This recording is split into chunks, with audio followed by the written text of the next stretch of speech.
ইসরায়েলের বর্তমান প্রধানমন্ত্রী বেনিয়ামিন নেতানিয়াহুকে অবশ্যই ক্ষমতা ছাড়তে হবে বলে মন্তব্য করেছেন দেশটির সাবেক প্রধানমন্ত্রী নাফতালি বেনেট। চ্যানেল 12কে দেয়া এক টেলিভিশন সাক্ষাৎকারে তিনি এই বক্তব্য দেন। সাক্ষাৎকারটি সম্প্রচারিত হয় গতকাল শনিবার। সাক্ষাৎকারে বেনেট বলেন, নেতানিয়াহু 20 বছর ধরে ক্ষমতায় আছেন। এটা খুব বেশি হয়ে গেছে, এটি ভালো কিছু নয়। তার মতে ইসরায়েলি সমাজে যে তীব্র বিভক্তি তৈরি হয়েছে তার জন্য বড়ভাবে দায়ী নেতানিয়াহু নিজেই। সাবেক এই ডানপন্থী নেতা বলেন, নেতানিয়াহুকে বিদায় নিতে হবে। তবে বেনেট নেতানিয়াহুর বিরুদ্ধে আবার নির্বাচনে অংশ নেবেন কিনা সে বিষয়ে কোনো সরাসরি মন্তব্য করেননি তিনি।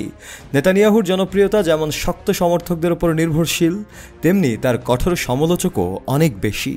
বিশেষ করে 2023 সালের অক্টোবর থেকে গাজা ইসরায়েলের যুদ্ধ পরিচালনায় তার ভূমিকা নিয়ে কড়া সমালোচনা উঠে এসেছে।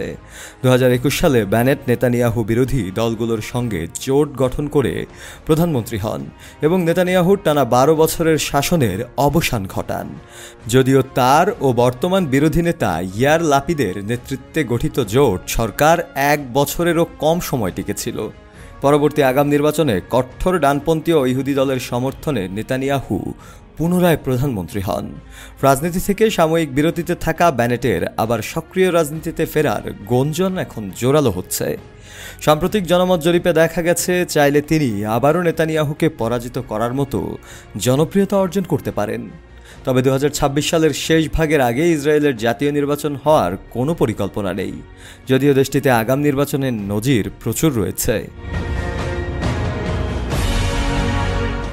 সাক্ষাৎকারে বেনেট আরও দাবি করেন, ইরানের পারমাণবিক ও সামরিক স্থাপনার ওপর সাম্প্রতিক হামলার পরিকল্পনার ভিত্তি তিনিই রেখে গেছেন।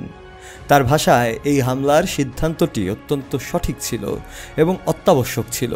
আমি যদি প্রধানমন্ত্রী হিসেবে তখন প্রস্তুতি না রেখে দিতাম, এ হামলা সম্ভব হতো না।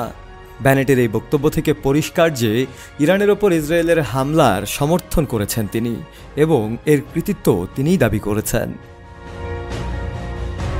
শফি আল মাওলা, কালের কণ্ঠ।